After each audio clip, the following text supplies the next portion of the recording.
Okay. Good afternoon, everybody.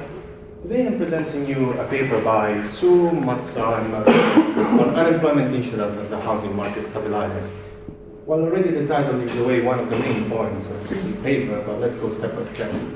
This is the outline of this brief presentation. There will be an introductory overview of the paper and the framework. Then we'll go through the empirical methods and finally through some conclusions and also policy advice. Throughout the Great Recession, housing policy was prominent in the debate as home values crashed and foreclosures proliferated. By foreclosures, we really refer to the legal proceeding that a lender initiates in order to retrieve the amount of money he lent to a borrower that cannot anymore repay. And truly, the potential of these unemployment insurance expansions that were implemented during the same period in the US went largely unnoticed. So the novelty of this paper resides in the fact that they will analyze this potential in such framework. And more specifically, the main concerns of the paper are to learn whether intervention programs like unemployment insurance can reduce foreclosures. And they do by improving loan affordability. And also to understand whether the benefits of such insurance extend really beyond the acknowledged ones. And yes, they do by working as a housing market stabilizer. Now, to be more specific, benefits across the states, the regular ones, differ quite a lot. But typically the payment is about 50% of the displaced workers' prior wage, and usually they are not of longer duration than 26 weeks. One first extension program was the EB that offered additional 13 weeks according to the state unemployment rates triggers. And a similar functioning goes for the EUC that instead was implemented during the Great Recession and offered up to 53 weeks of additional benefits. Now, after these premises, we can really start with empirical analysis. The authors rely mainly on a survey of income and program participation, from which they retrieve data for households in the period of interest. And specifically, they retrieve data on unemployment status and mortgage delinquency. Furthermore, they integrate data on foreclosures and on benefit schedules across states, thanks to these other two databases. And by exploiting really the difference across the United States in benefit schedules, they provide, as a starting point, significant evidence of a negative correlation between the change in benefit generosity over the period considered across states and change in mortgage delinquency rate. This holds, of course, for the subsample of households that experienced at least one layoff, while instead there seems not to be any correlation whatsoever for the subsample without any layoff. And from this evidence of negative correlation, the authors move beyond and implement a fairly simple linear probability model, meaning a linear regression in which the dependent variable is a binary one that indicates whether or not the homeowner was unable to repay any installment of the mortgage over the course of the year. As main covariates, we find especially the max benefit one, which is a proxy for generosity of benefit of unemployment insurance, constructed by multiplying the maximum benefit amount and the maximum duration of benefit in weeks. Then the other important covariate is another binary one indicating whether or not there was at least one unemployed component in the household over the period of time in which the mortgage delinquency is assessed. And then there are also many other variables that are accounted for to solve possible issues of endogeneity and to take into account other variables that are possibly influencing the relation, such as household characteristics, state characteristics, especially macroeconomic indicators, and state and year fixed effects. From these relations and this specification of the model, they get their first results. As we can see in the first specification, there is already a negative relation between the benefit generosity proxy and mortgage delinquency. The authors do not provide any significant star, but you'll have to trust me, this is not significant. While instead we move to the second specification because the authors are really interested in understanding how benefit generosity affects mortgage delinquency across the sample of unemployed workers. And here the results show that an increase in $1,000 in benefit generosity brings about a 22 basis points decrease in mortgage delinquency. And this effect is attributable to benefit generosity since instead we see that unemployment status has a significant positive effect on delinquency. The same analysis, really the same analysis is carried out for extension of benefits.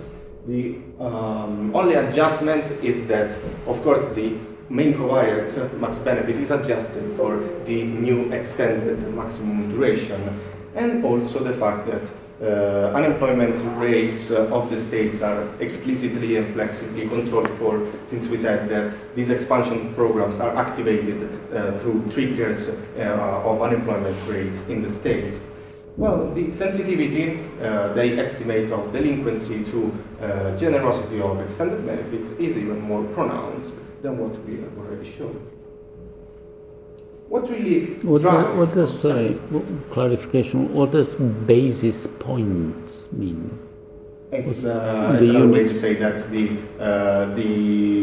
that's how the authors say, but it's just to say that it is a 22% decrease in mortgage delinquency, in the likelihood of mortgage delinquency. 22%? Yeah. Okay, yeah. But this is I wanted to stick to the... Yeah, no, that's fine, it's just... Yeah. I wanted to stick to what they say. They never use the percentage points. Okay. They always use these basis points, but the meaning is... Yeah.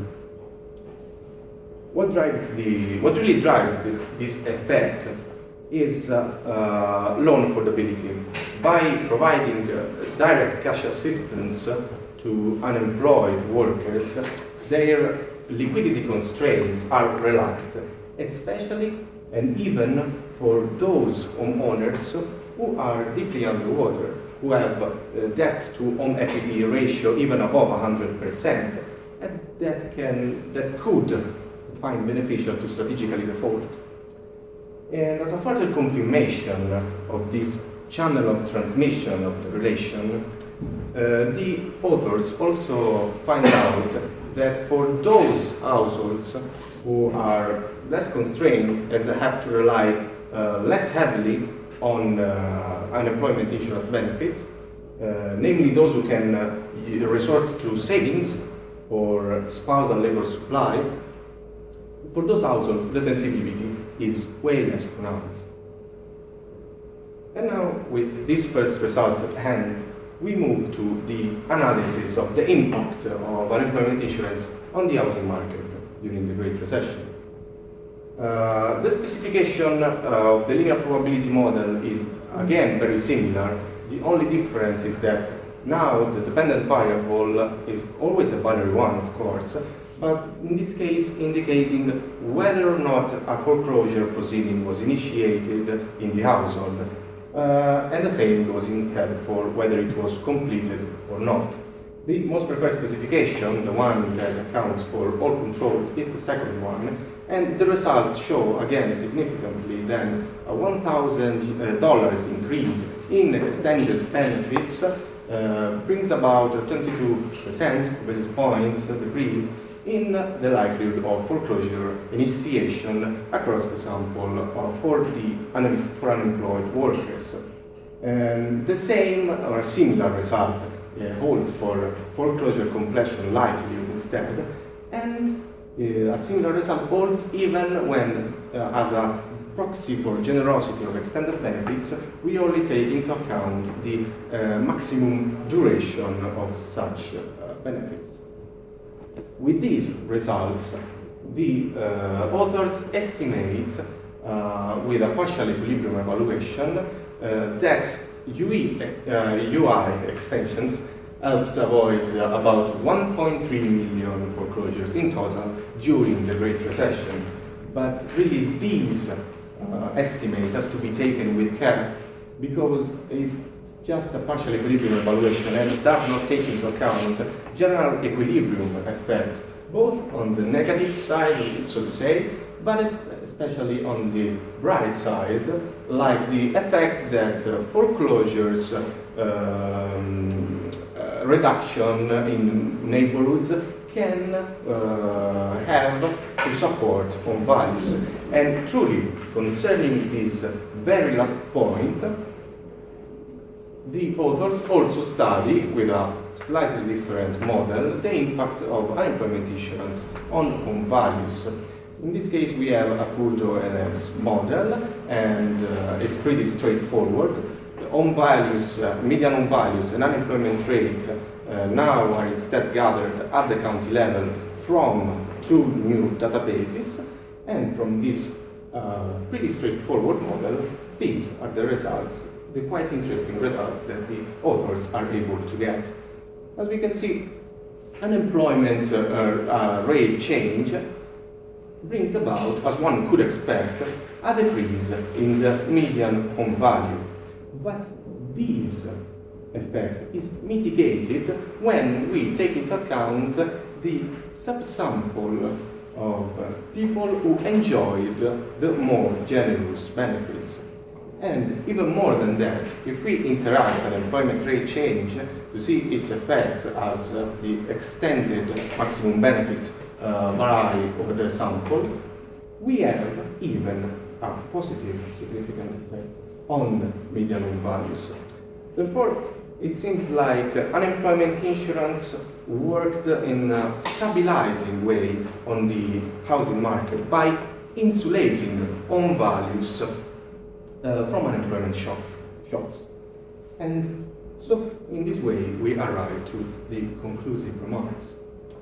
Unemployment insurance programs worked possibly better than more targeted programs in averting foreclosures.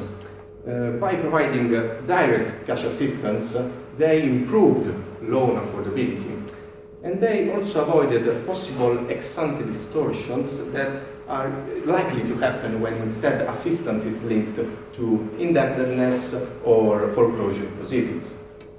Nonetheless, these UI programs entails significant additional costs, both for taxpayers because they are funded through general revenue, and even in terms of creating possible distortions in the recipient job search, although this was not really the case during the Great Recession. Therefore, eventually, the authors advocate more targeted policies that could direct cash assistance to unemployed mortgagers, since these kinds of policies also revealed to have a stabilizing effect on the housing market. Thanks for your attention, and if you have any questions.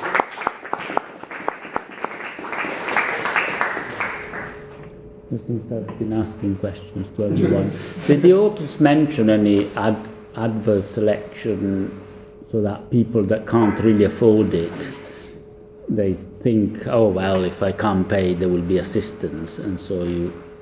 In some sense, they, when I was talking about these kind of general equilibrium effects, in some sense, they just mentioned what I report. They just mentioned the possibility that there is some effects, actually there is same facts, but they do not take it into account. That these estimates in total is just a partial equilibrium effect without taking into account possible moral hazard behaviors. And they just acknowledge the fact that these unemployment insurance programs could create distortions in recipients' job search at the end.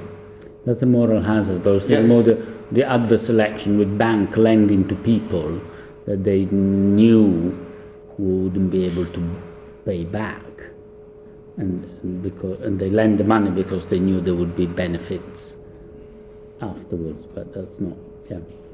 Well, Yep. it's just these mentions that I brought up to you. Okay. Thank you. I'll just